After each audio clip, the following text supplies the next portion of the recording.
우리는 살면서 인생은 타이밍이다 이런 말 종종 하곤 하는 것 같습니다.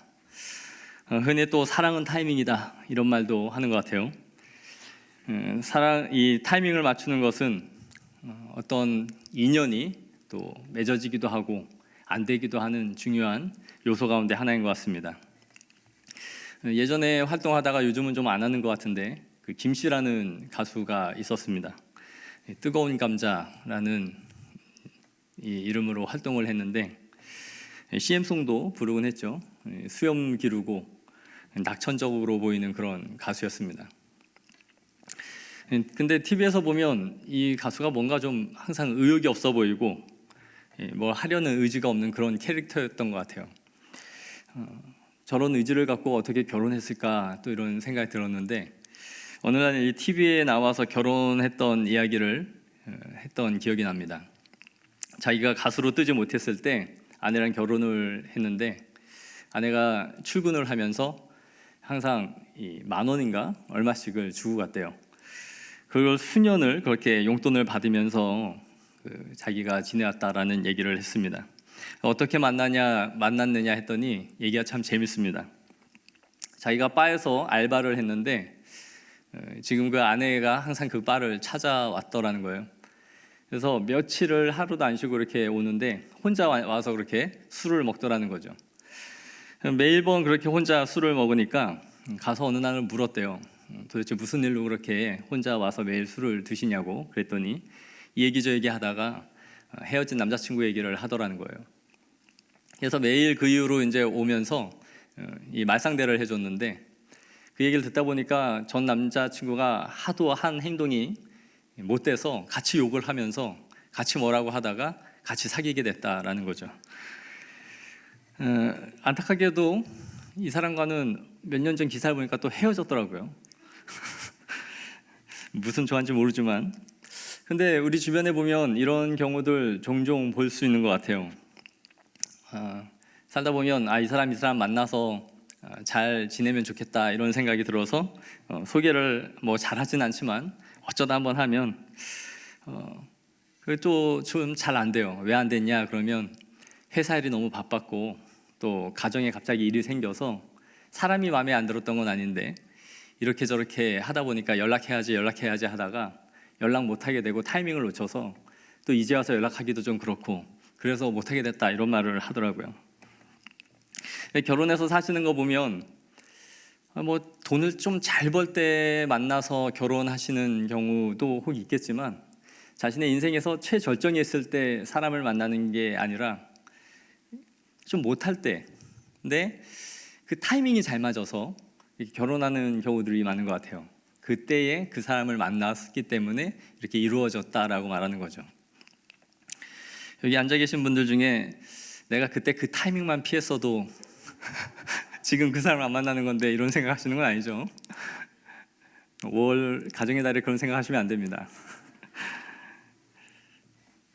여하튼 이렇게 누군가를 만나고 하는 게 어떠한 조건도 요즘 뭐 조건이 점점 많아지는 것 같은데 본인이나 이런 분들을 보면 그래도 이 누굴 만나는 게 항상 타이밍이 어떠냐에 따라서 되고 안 되고가 많이 결정되는 것 같아요. 근데 이런 게 사람과의 인연뿐만이 아니라 어떤 뭐 좋은 아이템을 개발해도 그렇죠. 시기를 잘 만나느냐 못하느냐에 따라서 그게 사장되기도 하고 시장화가 돼서 뭐 그게 히트 상품이 되기도 하고 그렇습니다. 그러다가 예전에는 이미 만들어졌는데 상품화되지 못했던 것이 갑자기 시기랑 그게 맞아 떨어지면서 역주행을 해서 다시 히트를 하기도 하고 그러죠. 오늘 우리가 읽은 요한복음 17장은 흔히 대제사장적 기도라고 알려져 있는 본문인데요. 이 하나님의 때가 무엇인지를 너무 잘 보여주고 있는 본문입니다. 예수님은 이 13장에서부터 긴 고별 강화 설교를 시작하시는데 우리가 읽은 이 17장은 그 강화 설교의 마지막 부분에 해당되는 부분입니다. 십자가 고난을 앞두고 예수님이 하나님께 드리는 그 기도의 내용을 담고 있는 것이 17장 전체의 내용입니다. 그래서 오늘 본문 1절에 보시면 예수께서 이 말씀을 하시고 라고 되어 있죠. 이것은 이제 13장에서 16장에 이르는 그 강설을 모두 마치시고 이제 이 기도를 드리신다라는 것을 보여주고 있어요. 이 17장은 전체를 사람마다 다르겠지만 세 부분으로 나눠볼 수 있을 것 같은데요. 1절에서 5절까지는 예수님이 자신을 위한 기도를 하나님 앞에 드리는 말씀 내용입니다. 그리고 6절에서 19절까지는 남겨진 이 제자들을 위한 기도예요. 그리고 마지막으로 20절에서 26절까지는 이제 제자들을 통해 믿게 될 성도들, 곧 교회를 향한 예수님의 기도의 내용을 담고 있다고 할 수 있습니다. 예수님은 그분의 사역을 이제 십자가에서 마무리하시고 이제 승천하심으로 이 땅에는 그분의 제자들만이 홀로 남겨지게 되는 것이죠. 이렇게 그들만 남겨놓고 이제는 하나님의 품으로 가게 되는 이 예수님의 제자들을 향한 애틋한 사랑과 그 애절한 마음을 이 요한복음 17장에 그대로 녹아져 있습니다. 제가 개인적으로 사랑하는 몇몇 본문 가운데 한 장이 바로 요한복음 17장입니다. 기회가 되는 대로 17장 전체를 한번 나누어 보고 싶은데, 우리는 이 예수님의 유언과도 같은 이 마지막 기도를 통해서 주님의 따뜻한 사랑을 알게 되기를 바라고, 또 우리가 어떻게 살아가야 할 것인지를 알 수 있는 그런 시간이 되기를 원합니다. 1절에 예수님은 아버지여 때가 이르렀사오니 라고 말씀해요. 여기서 우리는 예수님이 자신의 때에 대한 분명한 인식이 있으셨다는 것을 알 수 있습니다. 그리고 그 인식에 따라서 자신의 사역을 계속 진행시켜 나갔던 거예요. 예수님은 요한복음에서 여러 번 이 때에 대해서 말씀하시는 구절들이 나오는데, 그 몇몇 구절들을 좀 살펴본 후에 이 본문을 다뤄볼까 합니다. 2장 4절입니다. 2장 4절에 보시면 예수님께서 이르시되 여자여 나와 무슨 상관이 있나이까 내 때가 아직 이르지 아니하였나이다 라고 말씀하시죠. 마리아가 예수님께 이제 가나안 혼인잔치 때 포도주가 부족하여 그걸 구하자 예수님께서 그 어머니에게 하신 말씀이에요. 자신의 때가 이르지 아니하였다라고 말하죠. 이것은 예수님이 자신의 공생의 사역이 아직 시작하기 전이었던 거로, 그래서 그분의 공적인 메시아적 사역을 사람들에게 보이는 방식으로 아직 드러낼 때가 되지 아니하였다라는 것을 말씀해주고 있습니다.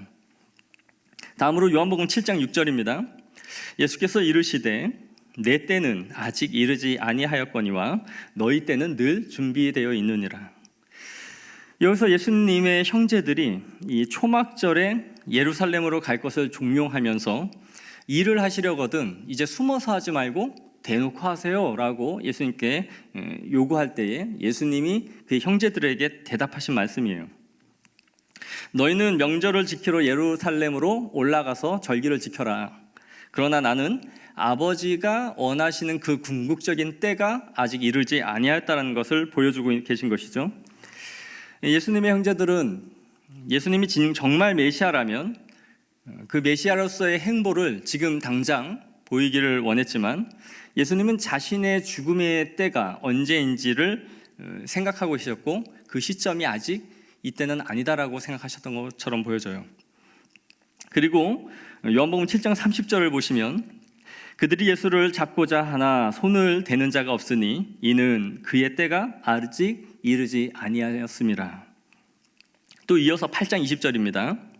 이 말씀은 성전에서 가르치실 때에 헌금함 앞에서 하셨으나 잡는 사람이 없으니 이는 그의 때가 아직 이르지 아니하였습니다.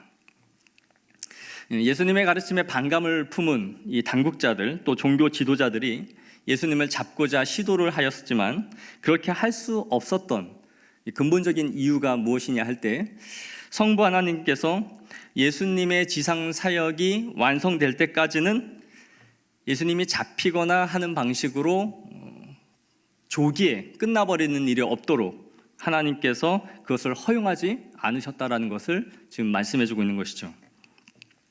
이 요한복음에는 이처럼 때에 대한 많은 구절들이 있지만 이 정도로만 다뤄도 충분할 것으로 보여집니다. 이 모든 본문들이 우리에게 보여주는 것은 예수님은 당신께서 이루고자 하시는 때에 대한 분명한 인식이 있으셨고 그 때를 따라 모든 일을 진행시켜 가셨음을 보여주고 있는 것이죠. 그리고 그분의 사역 가운데 끼어드는 그 때를 역행하거나 저항하려 하는 시도들이 있을 때마다 하나님의 시간표대로 이 일들을 진행시키기 위해서 그것을 막으시고 또 그 일들을 계속해서 하나님의 뜻 가운데 진행시켜 나가셨음을 이 본문들이 보여주고 있는 것입니다.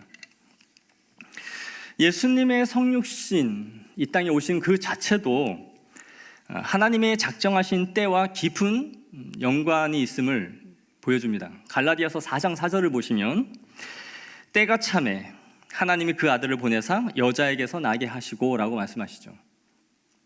때가 찼다. 그 아들을 보내실 하나님의 때에 따라 이 일들을 지금 진행하시고 계시고 작정하신 그 정확한 시점에 예수님이 성육신 하셨음을 말씀해주고 있는 것입니다. 그런데 오늘 우리가 읽은 이 본문에서 예수님은 이제 뭐라고 말씀하세요? 아버지여, 때가 이르렀사오니 라고 말씀하고 계시다는 거예요. 이제까지는 그 때가 이르지 아니하였다라고 계속 말씀하다가 이 본문쯤에 와서 이제는 그 때가 이르렀사오니라고 기도를 하고 계세요. 그렇다면 이 때는 언제입니까? 예수님의 사역의 클라이막스라고 할 수 있는 십자가의 죽음이 이제 자신에게 다가왔음을 암시하고 있는 것이죠. 하나님의 어린 양으로서 인류의 대속의 사역을 감당할 그 시점이 이제는 이르렀다라고 기도를 하고 계신 거예요. 우리는 하나님이 이렇게 정확한 타임테이블을 가지고 하나님의 때를 맞추어서 주님의 역사를 진행시켜 가신다는 것을 알 수 있습니다. 앞서 말씀드린 것처럼 인생은 타이밍이다 이런 말을 하지만 이런 말로 인해 우리는 항상 어떠한 시기에 그 적시적소에 완벽한 타이밍을 잡아보려고 하죠. 그리고 자신에게 온 타이밍을 놓치면 그때 그렇게 하지 못한 것에 대해서 그렇게 안타까워하고 힘들어해요. 그게 나에게 인생에 몇 번 오는 타이밍이었는데 라고 하는 거죠. 특히 뭐 하다 그래요? 주식하면 많이 그런 것 같아요. 내가 이때 이걸 샀어야 되는데, 이때 이걸 팔았어야 되는데, 내가 팔면 오르고 내가 사면 떨어지고 맨날 이 타이밍 싸움만 하다가 끝나는 거죠.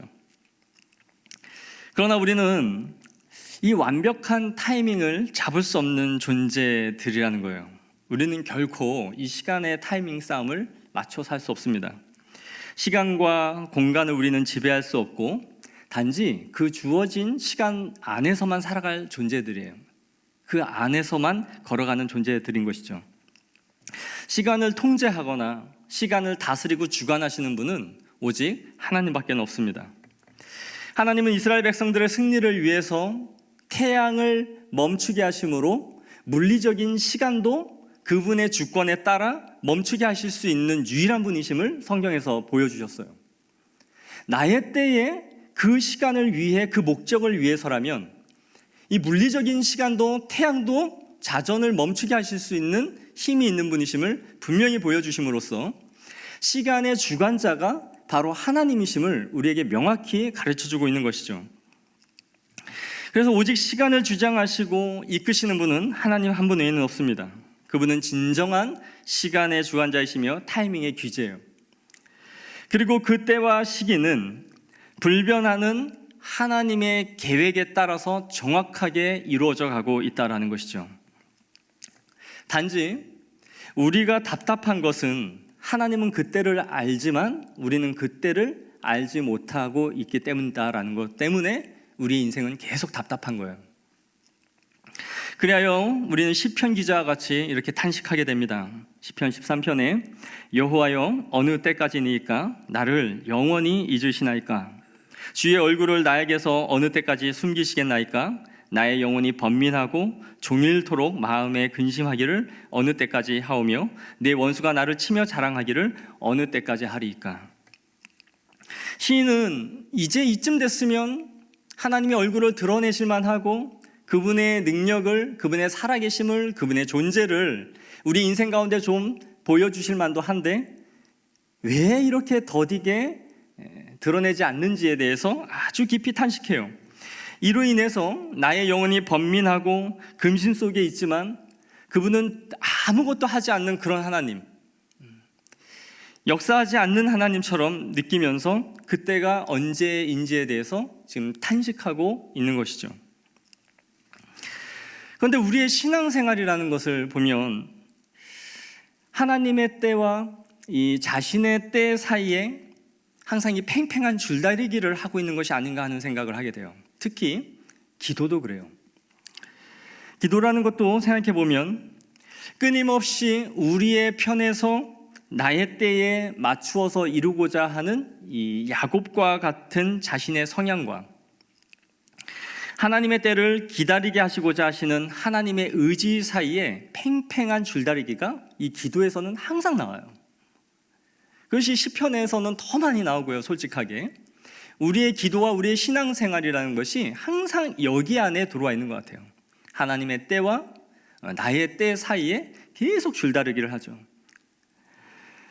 하나님은 그러나 계속해서 하나님의 시간으로 우리를 끌어들이기 위해서 기다리게 하시고 인고하게 하시는데 이것을 통해 결국은 성도들을 성숙시켜 가십니다. 그리하여 이 시간을 통해 우리의 시간이 아닌 아버지의 시간 안으로 우리가 들어가게 하는 데 목적이 있어요. 우리의 시간표대로 진행해 나가는 것이 아니라 어떻든지 하나님의 시간 안으로 우리를 끌어가시는 데 있다라는 것이죠. 이것은 정말 지리하고 우리의 신앙생활에 있어서는 매우 고독한 싸움인 것이 분명합니다. 그때를 알지 못하기 때문인 것이죠.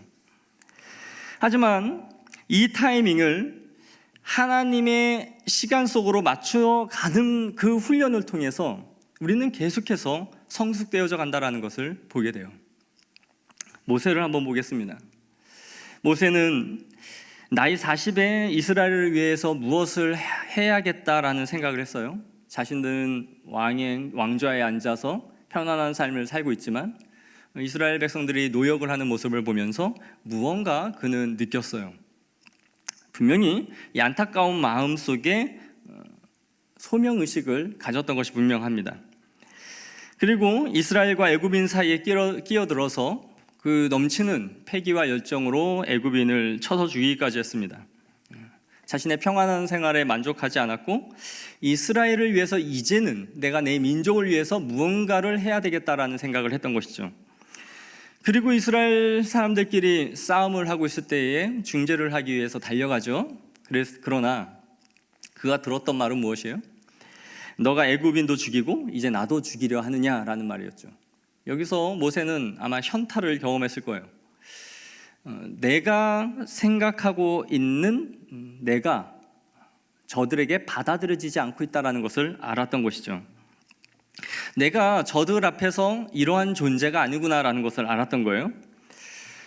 나는 백성을 위해서 무언가를 해보려 했지만 내가 그럴 만한 존재가 아니다라는 것을 알게 되고 결국 그는 도망을 가는 처지에 처하게 되죠. 하나님의 소명에 타오르고 있는 모세를, 무언가 민족을 위해서 내가 해야겠다라고 생각했던 모세를 하나님은 이 타이밍에 부르지 않으셨던 거예요. 그때 하나님은 이 모세를 사용하지 않고 그를 광야로 내모십니다. 그리고 그를 다시 불러 세운 것은 우리가 잘 아는 것처럼 40년 이후에 80세가 된 노인에 되어서였습니다. 그는 이제 노인이었고 예전과 같은 기력도 없고 패기도 없으며 무엇보다 그는 파라오의 아들이 아니었습니다. 왕자로서의 어떤 권력도 없고 그냥 광야에 있는 한 명의 목자일 뿐 더 이상 어떤 힘도 없는 존재가 되어버렸던 것이죠. 그러나 그에게 있어서 분명히 다른 게 있었습니다. 이제는 그는 파라오의 아들은 아니었지만 만군의 주 여호와 하나님의 아들이 되었고 그의 손에는 왕의 규는 없었지만 이제 그의 손에는 하나님의 지팡이가 들려 있었어요. 분명한 존재의 변화가 있었던 거죠. 인간적으로 보면 이제 80세 노인인 모세는 자신의 가족들과 함께 여생을 보내면서 삶을 마무리해야 할 시점이 되었을 때 하나님은 그를 다시 최전방으로 불러 세우고 있다라는 것을 보게 되는 것입니다. 이것을 보면 모세가 무엇을 해보려고 결심했던 때와 하나님이 그를 사용하시고자 쓰시고자 준비했던 때가 달랐다라는 것을 볼 수 있어요. 그런데 우리도 항상 종종 이런 실수들을 인생 가운데 하죠. 이제는 내가 어떤 큰 일을 이루어야 할 때라고 생각을 하고 그것이 자신만을 위한 것이 아니라 또 누군가를 위한 것이기 때문에 그 하고자 하는 것이 정당화되는 때도 있습니다. 또 누군가가 잘 되어져 가는 것을 보면서 자신은 아무것도 이 나이가 되도록 이룬 것이 없다라는 그 생각 속에서 초라해져 가는 거죠. 현실을 보면서 누군가는 많은 것을 이루어가고 있는데 동일한 자신을 볼 때에 아무것도 이루지 못한 자신을 보면서 마음이 괜히 우울해지고 그러는 거죠. 그러나 하나님은 이 패기 넘치던 젊은 이 모세를 쓴 것이 아니라 40년 동안 깨뜨린 후에 모세를 사용했던 것이에요. 저는 이 기간 동안 모세가 이전에 자신이 실패한 것을 보면서 광야 40년 동안 내가 어떻게 하면 이스라엘 백성들을 출애굽할 수 있을지에 대해서 꿈을 꾸면서 하루하루를 보내었다라고 생각하지 않습니다. 우리는 성경의 인물들을 자꾸 이렇게 미화하고 우리와는 다른 위인처럼 만들고자 하는 성향이 있지만 저는 모세가 그런 생각을 가지면서 40년 광야 생활을 했다라고 생각하지 않아요. 그는 그냥 한 명의 목자로서 가정을 이루고 그 삶을 그렇게 살아가고 있는 삶일 뿐이었어요. 만약에 그가 그런 꿈을 꾸고 있었다면 시내산에서 하나님이 모세를 부르셨을 때 그토록 거절을 하면서 나는 아니다라는 말을 하지 않았을 겁니다. 하나님, 제가 그토록 준비했는데 이제야 주님께서 저를 부르시는군요 하고 응답했겠죠. 그러나 이제 모세는 자신의 현실의 위치를 제대로 인식하고 있었던 거예요. 자신의 나이와 기력과 더 좋은 위치에서 무언가를 해보려 했을 때 실패했던 자신과 지금은 그 위치도 되지 않은 자신을 보면서 더 불가능하다라고 생각했던 것이죠. 그래서 그는 저는 못합니다 라는 대답을 일관하죠. 그러나 중요한 것은 모세가 나는 못합니다 라는 수준으로 성장했다라는 것을 볼 필요가 있어요. 나는 출애굽을 시킬 만한 지도자가 아닙니다 라고 생각했다라는 것은 그가 40년 동안 걸어온 인생에서 얻은 결과라는 거죠. 베드로를 한번 보세요. 죽기 전 예수님을 나는 죽기까지 따르겠나이다라고 호언장담합니다. 다 주를 버릴지라도 나는 주를 따를 거예요. 그러나 새벽닭이 울 때 3번 부인하는 그 실패를 경험한 베드로는 요한복음 21장에 가서 네가 나를 사랑하느냐라고 말할 때 뭐라고 말합니까? 주께서 내가 사랑하시는 줄을 아시나이다라는 말이죠. 이거는 매우 소극적인 말이에요. 이전에 베드로가 할 만한 대답이 아니죠. 베드로는 그렇습니다. 저 베드로예요, 예수님. 그러나 이 실패한 베드로는 더 이상 하나님 앞에 내가 주를 사랑합니다라고 말할 수가 없어요. 내가 주를 사랑하는 줄 주께서 아시나이다라고 돌려 말할 수밖에 없는 거죠. 이게 베드로가 성숙되었다라는 것을 의미하는 거예요. 사실 우리는 여기까지 가는 겁니다. 우리의 믿음 생활이라는 것은 이 지점을 향해 걸어가는 거예요. 신앙생활을 한다는 것은 전 할 수 있어요, 맡겨만 주세요, 이게 아니라 사실 저는 못해요가 정상이에요. 나는 할 수 있을 것 같다라는 자신감이 아니라 수없이 많은 다짐과 그 수없이 많은 결단과 기도를 통해서 하나님 앞에 매번 반복했던 그 회개의 실패를 경험하면서 우리는 조금씩 성숙해져 가는 거죠. 이게 바로 하나님께서 우리를 시간 속에서 다루신다라는 증거예요. 우리가 신앙생활하면서 정말 한두 번 결단해봤습니까? 이거 이러지 말아야지. 하나님 이러지 않을게요. 그 회개 한두 번 했나요? 정말 저는 낯이 부끄러워서 하나님을 바라보지 못할 만큼 반복된 회개를 너무 많이 하고 살아요.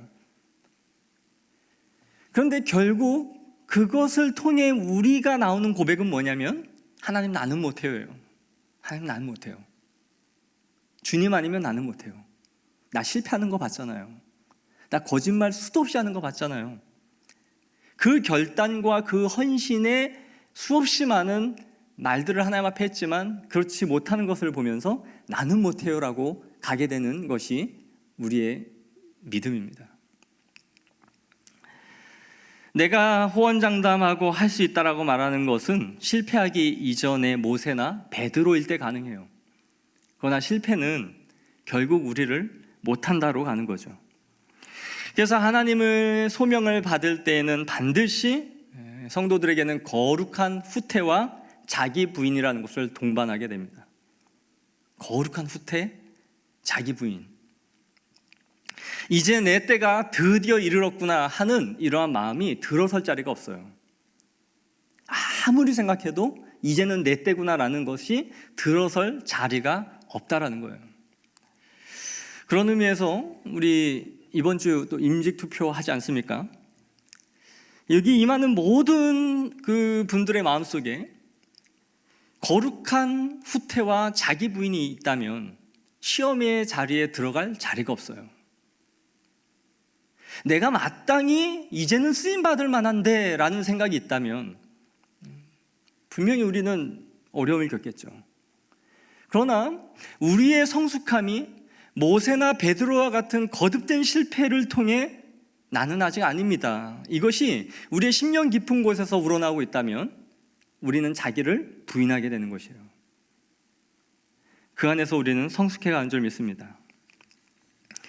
우리 자신을 생각해 보면 인생의 우울함과 이 낙심은 이 때를 우리가 설정한다는 데서 온다는 것을 보게 돼요.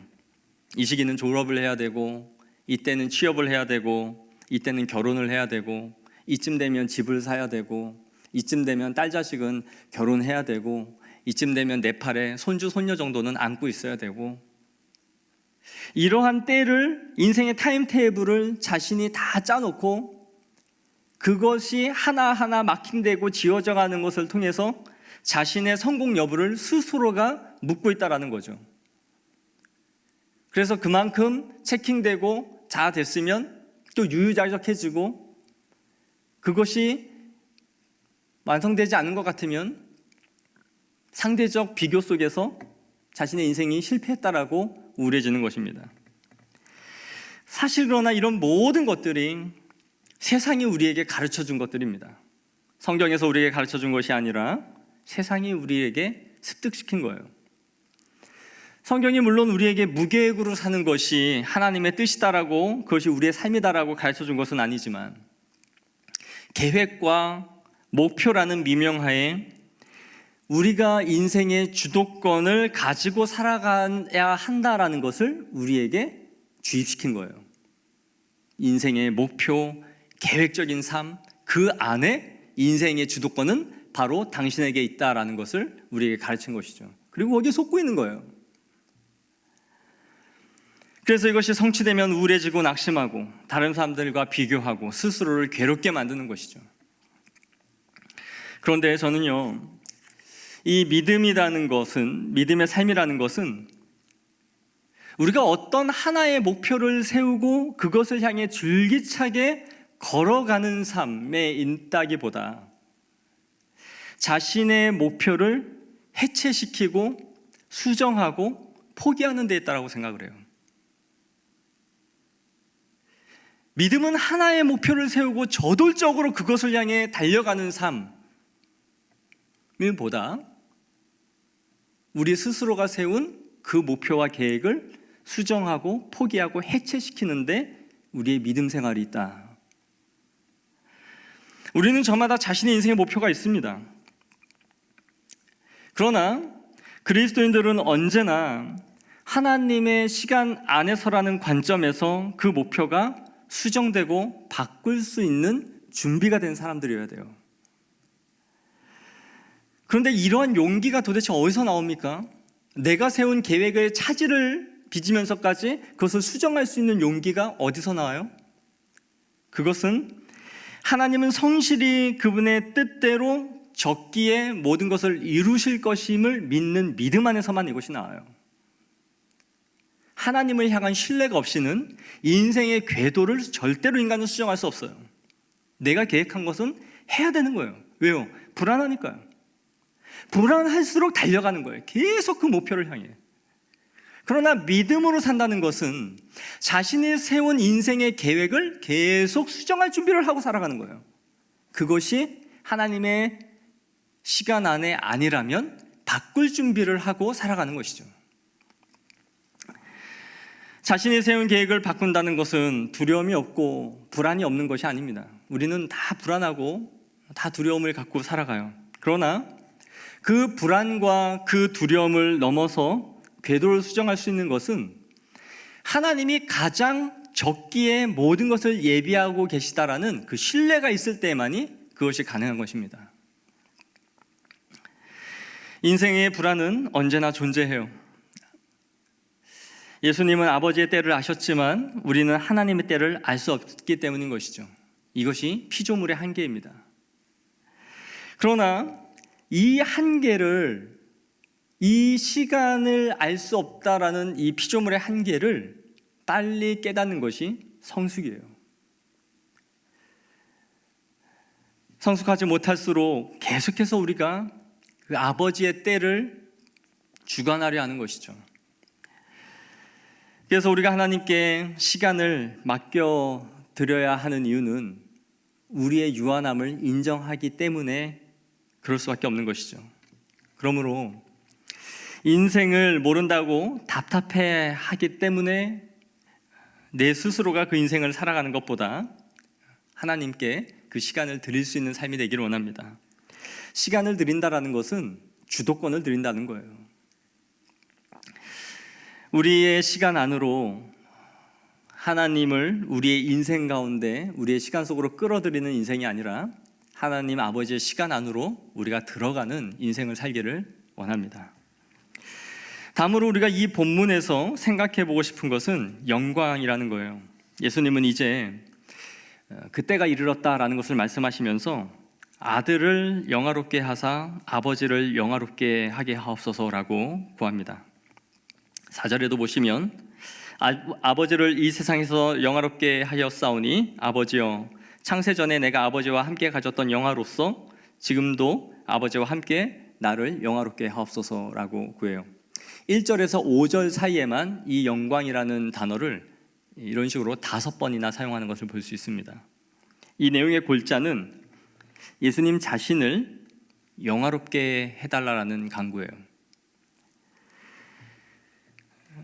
자신의 영광을 구하는 이 아들의 기도가 우리가 볼 때는 왠지 좀 이기적인 모습으로 보여질 수 있죠. 하나님, 나를 좀 영화롭게 하여 주옵소서라는 거예요. 왜냐하면 그러나 우리가 이 본문을 자세히 읽어보면 절대 이 기도가 이기적인 기도가 아니라는 것을 알게 됩니다. 왜냐하면 아들의 영광됨을 이루는 가장 중요한 전제가 있는데 그것이 무엇이냐 하면 바로 십자가상에서의 죽음이에요. 이것이 아들의 영광을 회복하는 가장 중요한 전제인 것이죠. 이 그리스도에게 있어서 십자가 없는 영광이라는 것은 없습니다. 아들은 2절에 말씀하는 것처럼 아버지께서 아들에게 주신 모든 사람에게 영생을 주게 하시려고 만민을 다스리는 권세를 아들에게 주셨다라고 말을 해요. 아버지가 아들에게 주신 영생을 주는 권세는 바로 십자가의 죽음을 통해서 이루어지는 거예요.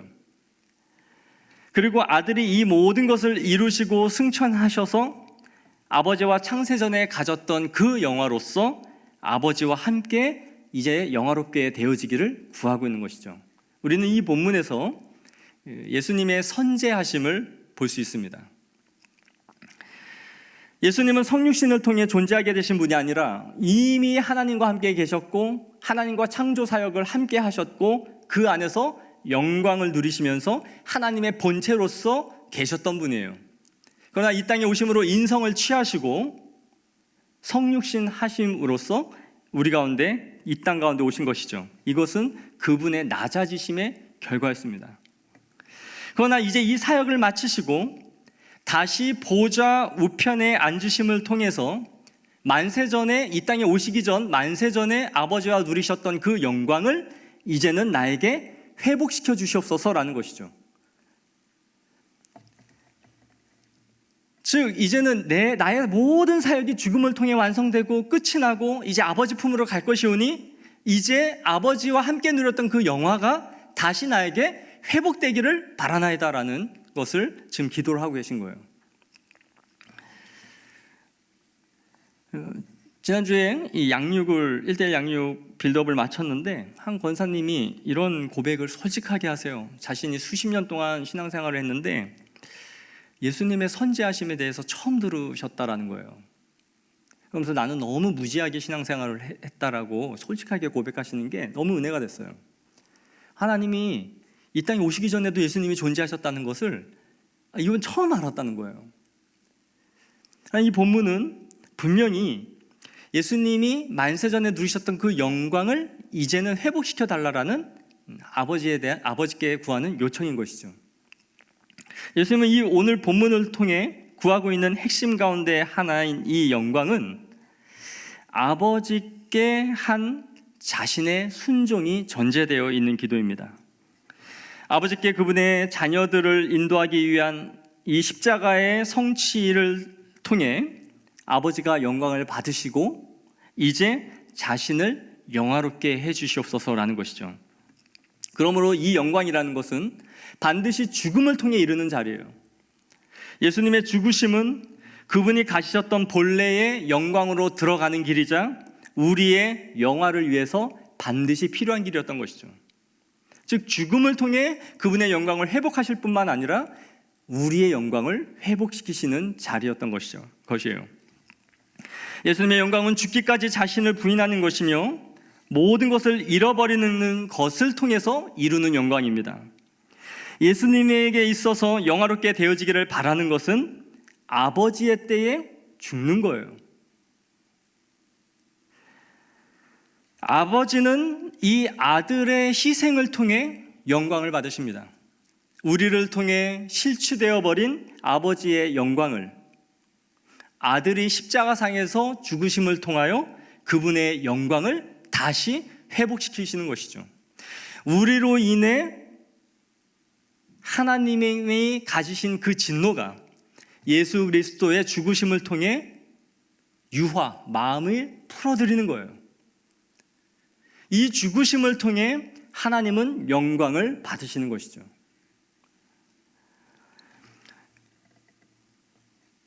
이 아버지의 영광의 회복은 곧 아들의 영광의 회복과 또한 직결되어져 있었던 것입니다.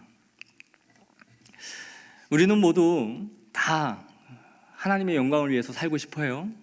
웨스트민스터 소리문답 1문 1답도 그렇고 또 기도를 할 때마다 아주 빠지지 않고 늘상 입에 달고 살아가는 것이 하나님의 영광을 위한 삶입니다.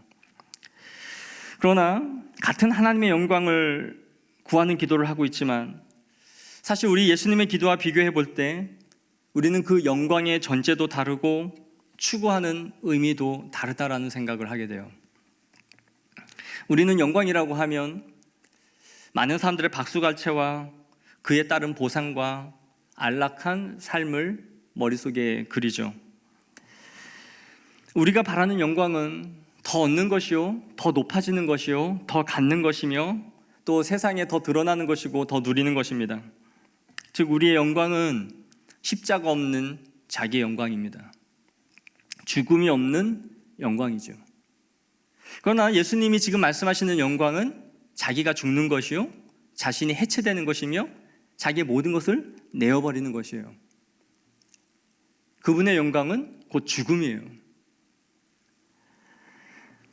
우리는 자신의 번영을 통해 하나님이 영광을 받으셨다라는 생각을 벗어버리지 못합니다. 잘 되는 나를 통해서 하나님이 받으실 영광이 많다라고 생각을 해요. 물론 우리는 세상에서 높아질 수 있고요, 박수도 받을 수 있습니다.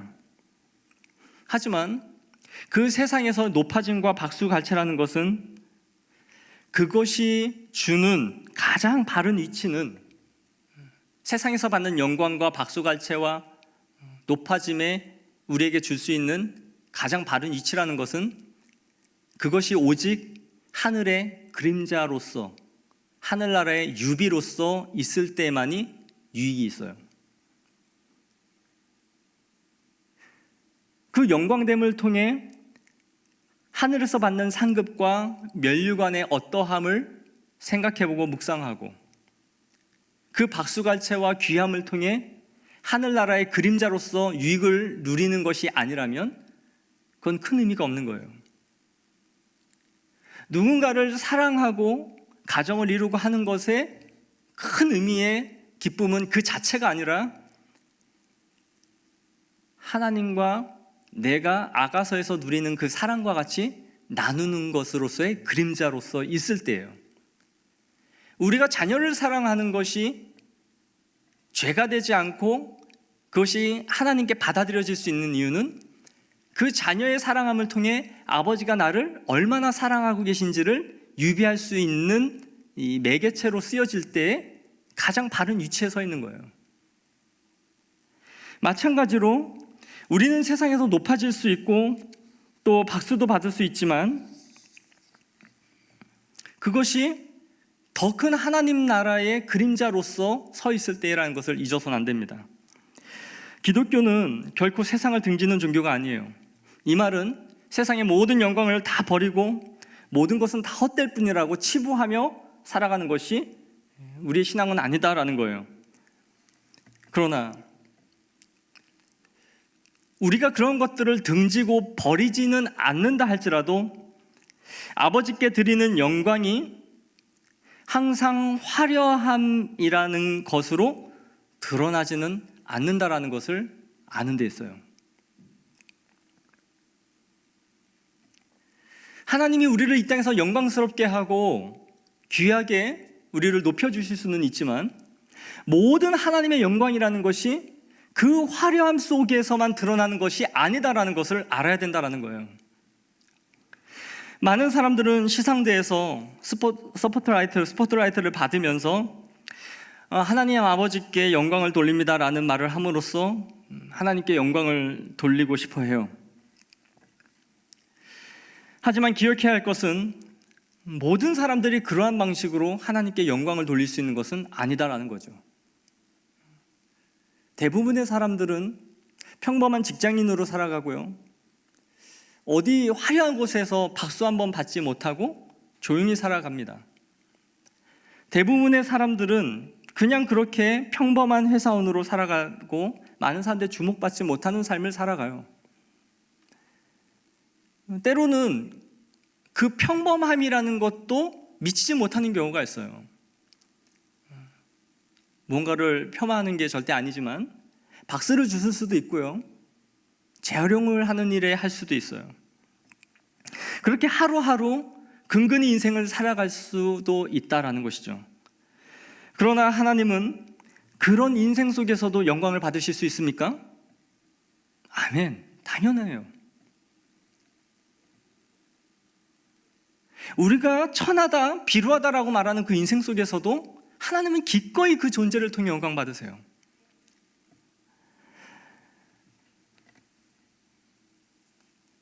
어려운 고난이 계속되다가 나중에는 인생의 광명이 비치고 끝이 보이고 하나님이 역사하셔서 전화위복으로 만들고 안 되던 사업이 팍 터져서 대단한 일이 벌어지고 그 집안의 문제나 사업이 해결됨으로써 역시 하나님은 이런 하나님이야 라고 평생의 고백이 있게 만들고 간증이 있게 만들고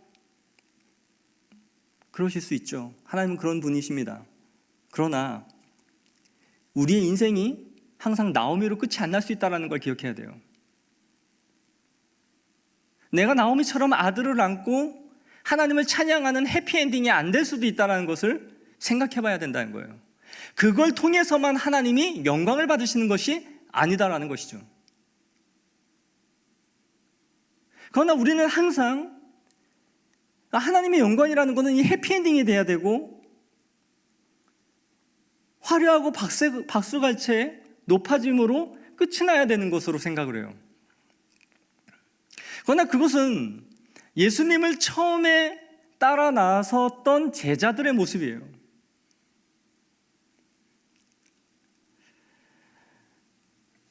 하나님이 영광을 받으신다는 것은 우리의 인생의 한순간을 통해 영광을 받으신다는 것이 아닙니다. 그분은 우리가 박수갈채 속에서 몇 마디 말하는 것을 통해 하나님께 영광 올려드립니다 라는 이 말을 통해 영광을 받으시는 것이 아니라 그분은 우리의 전 생애를 통해 우리의 존재를 통해 영광을 받으세요. 그런 의미에서 예수님은 십자가가 아무리 인류의 대속을 위한 클라이막스 절정이라 할지라도 하나님이 영광을 받으신 것은 십자가라는 그 한순간이 아니라 하나님께 드려진 전 생애의 삶을 통해 하나님이 예수님을 받으셨던 거예요. 그걸 통해 아버지여 나를 영화롭게 하옵소서라고 구할 수 있는 자격이 생긴 거예요. 즉 그분의 영광은 죽으심을 통해 절정에 이르렀다는 것을 잊으면 안 됩니다. 모든 사람이 하나님의 영광을 말하지만 그 영광의 최종적으로 약속된 자리는 하늘나라이지 이 땅이 아닙니다. 하나님이 우리에게 약속해 주신 영광은 하늘에 있지 이 땅은 아니에요. 예수님이 본문에서 구한 영화롭게 되어지길 바라는 이 간구는 이 세상에서 박수갈채와 영광됨으로 귀착됐던 것이 아니라 하나님의 보좌 우편으로 끝이 났다는 것을 기억해야 합니다. 그 영광됨은 하나님의 보좌 우편이었어요. 만약에 그 영광됨이 우리가 생각하는 것이었다면 그분은 죽고 부활하심으로 로마의 황제로 등극을 하셨어야죠. 그걸 통해 자신의 영광을 보이셨어야죠.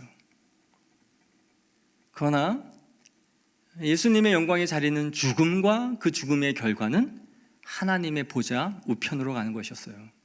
왜요? 그 자리가 이 세상의 대권을 잡는 최종의 자리였기 때문인 것이죠. 오늘 예수님은 이 자신의 영광과 아버지의 영광을 연결짓고 있어요. 내가 아버지를 영화롭게 하였사오니 아버지여 이제 아들을 영화롭게 하옵소서. 아버지의 영광과 아들의 영광은 다르지가 않습니다. 아버지와 아들 사이에 영광 받음에 대한 이해관계나 부딪힘이라는 것이 성경에는 존재하지가 않아요. 아버지의 생각을 성취하는 것은 아들이며 아들의 순종을 통해 영광을 받으시는 것은 아버지예요. 그가 내 안에 있고 내가 그 안에 있다는 것을 너무 아름답게 보여준 교통하심이었던 거죠. 그러나 우리의 신앙생활의 고통은 바로 나의 영광과 아버지의 영광이 계속해서 충돌하고 있기 때문입니다. 아버지의 뜻을 따르면 내가 무언가를 손해를 보거나 잃어야 하며 나를 기쁘게 하면 아버지의 영광이 훼손될 것이다라는 이 충돌이 우리 가운데 있는 거죠. 아버지의 뜻을 따라 살아가면 내가 손해를 보고 내 뜻을 구하면 아버지가 영광이 실추될 것 같은 마치 반비례의 도르래 같은 그런 상태로 우리의 신앙생활을 함으로써 우리는 매일 괴로워지는 거죠. 즉 한 비커에 담겨있는 물과 기름처럼 아무리 섞으려 해도 섞어지지 않는 나의 영광과 아버지의 영광이 계속 내 안에 이 양심이 싸우고 섞이면서 충돌을 빚고 있는 신앙생활을 하고 있는 거예요. 그러니 이 신앙이 기쁘지가 않습니다. 주님을 위해 살면 내가 자꾸 괴롭죠. 그러나 성도는 아버지의 영광과 자신의 영광이 분리됨을 경험하지 않는 거예요. 우리의 신앙은 주님 안에서 기뻐하는 것이지 나를 부인하고 나를 쫓으라는 것이 고행을 의미하는 것이 아닙니다. 우리는 이것을 바르게 이해하지 않고는 결코 행복한 그리스도인들이 될 수 없고, 또 아버지 안에 진정한 그분을 영화롭게 하는 삶을 살아갈 수가 없어요. 저는 가끔 우리 둘째 아이에게 한글 공부를 시킬 목적으로 연습장에다가 단어를 한 5개씩 적어주고 출근을 하곤 해요. 유치원 갔다 와서 이것을 열심히 쓰고 외워라. 아빠가 와서 물어볼게. 그리고 아이가 그것을 다 읽고 맞추게 되면 제가 스티커를 주죠. 이 아이는 제가 오기를 기다렸다가 아빠 다 외웠어요 그러면서 달려와요. 그리고 저한테 문제 내달라 그래요.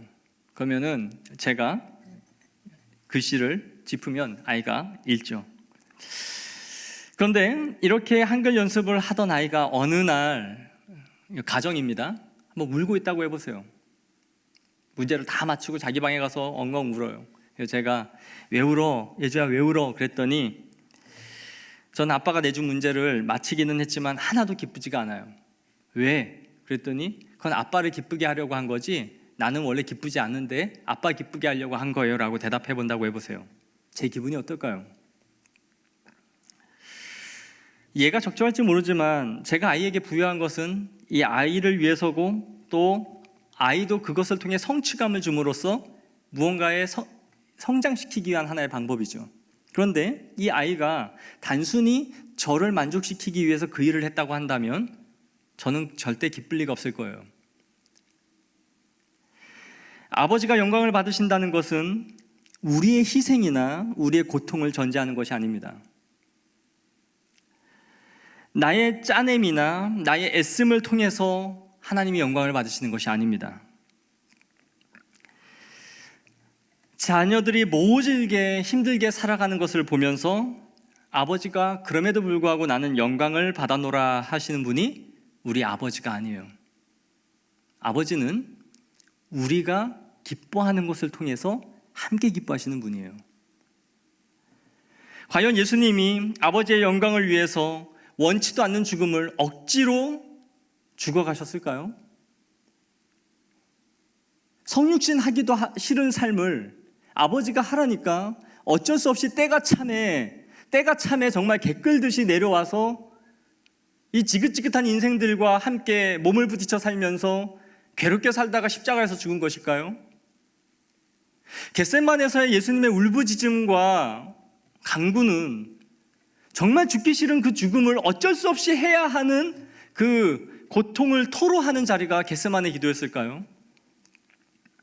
그렇지 않죠. 예수님은 기꺼이 자신을 내어주셨고 기쁨으로 죽기까지 우리를 위해 사랑하신 분이라는 것을 알고 있잖아요. 예수님은 아버지의 계획 가운데 기꺼이 순종하셨고 우리 자신을 위해 그분의 존재를 내어주시기를 기뻐하신 거예요. 그리고 그것을 아버지께서 기쁘게 받으셨던 것이죠. 하나님은 우리의 고통을 통해 영광을 받으시는 것이 아니라 우리가 그분 안에서 누리고 즐거워하는 것을 통해서 영광을 받으십니다. 그것이 최고의 영광이에요. 하나님이 영광 받으신다라는 것의 가장 근본적인 것은 우리가 무엇을 함으로써가 아니에요. 하나님의 존재가 우리에게 가장 기쁨이 될 때예요. 하나님이 기뻐서 무언가를 자발적으로 하게 되는 자리까지 가는 것, 그것이 최고의 기쁨이 되는 거예요. 내가 희생을 하고 내가 짜내고 막 고행을 하고, 그건 기독교가 가르쳐준 헌신이라는 게 아니잖아요. 성경에 나오는 모든 하나님의 사람들은 자기를 부인한다라는 것이 괴로움과 고통을 동반하는 자기 부인을 한 것이 아니에요. 그 죽음을 기쁘게 살아간 거예요. 나의 죽음도 유익함이라라고 말을 하면서 걸어갔기에 하나님이 그 존재를 기쁘게 받으셨던 것이지, 하나님이 우리의 고통을 받으심을 통해 영광을 받으시는 분이 아니다라는 거예요. 그건 뭐예요? 우리가 하나님을 영화롭게 하는 것을 최고의 기쁨으로 할 때에 하나님은 가장 큰 기쁨을 누리시는 것입니다. 말씀을 맺겠습니다. 예수님은 그분께 초점이 맞춰진 삶을 사셨습니다. 우리의 때는 아버지께 있음을 아시길 원해요. 누군가 앞서가는 것을 통해 자신의 인생을 비관하거나 또 중년의 나이에 괴로워하거나 그렇게 우울하게 살아가는 성도들이 아니라, 하나님의 시간 안에서는 돌아가는 것 같아도 그 위치에 내가 있다는 걸 믿으세요. 그때 넘어진 것 같아서 더 빨리 갈 수도 있었을 텐데, 하지만 하나님께서는 주님의 시간대로 우리를 그 자리까지 세워오셨음을 믿으며 감사하길 원합니다. 그리고 그렇게 걸어온 인생을 통해 하나님을 기뻐하시고 하나님이 영광 받으신다는 것을 믿고 우리의 존재와 삶을 그분께 올려드리는 성도들이 되어지길 원합니다.